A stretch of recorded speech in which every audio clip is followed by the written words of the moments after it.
હું મહાવીરસિંહ જાડેજા વીરપડાથી. હમણાં થોડા દિવસથી આપ સમાચાર જોતા હશો કે કૂવાની અંદર પાણીની જે હલચલ હતી તે સોશિયલ મીડિયામાં વાયરલ ઘણી બધી જગ્યાએ વિડીયો થયો. તો તેમાં આજ સવારે જ મારે કલેક્ટરશ્રી સાથે વાત થઈ હતી, તેમજ જીઓલોજીકલ ડિપાર્ટમેન્ટ છે તેની સાથે પણ વાત થઈ હતી. એટલે તેઓનો અમે રિપોર્ટ અહીંયાથી કરાવ્યો, પરંતુ તેમાં બીજી કોઈ મૂવમેન્ટ જોવા મળતી નથી. અને બીજું તો ખાસ એ છે કે આ સ્થળ ઉપરથી અમે જોવી એટલે અત્યારે જે જગ્યાએ કૂવો કરવામાં આવ્યો છે એ કૂવાનું જો તમે એની ડીપ જોવામાં આવે તો એ ફક્ત 17થી 18 ફૂટની ડીપ છે. બીજું 3-4 મહિના પહેલાં જ આ કૂવો બનાવવામાં આવ્યો છે.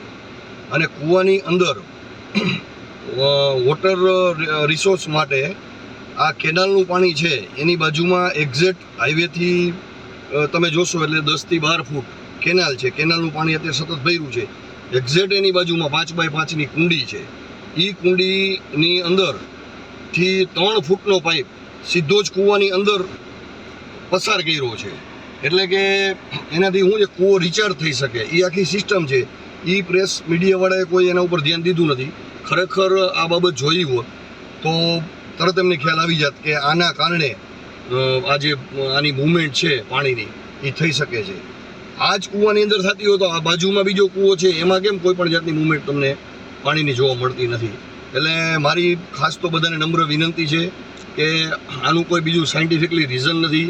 મહેરબાની કરી અને ખોટી અફવાથી દોરાય અને આપ લોકો બધા એવું નક્કી કરો કે વીરપડા ચાલો આપણે આ જગ્યાએ જોવા જાય શું છે તો એવી કોઈ બાબત નથી. આ એક સિમ્પલ બાબત છે. અને એર અને પાણીનું પ્રેશર બેયના લીધે જ ખાલી આ કૂવામાં જે પાણીની મૂવમેન્ટ જોવા મળે છે. એટલે આપ લોકો ખોટી અફવામાં ખોટા ભ્રમમાં ન ફેલાશો એ મારી આપ બધાને નમ્ર વિનંતી છે.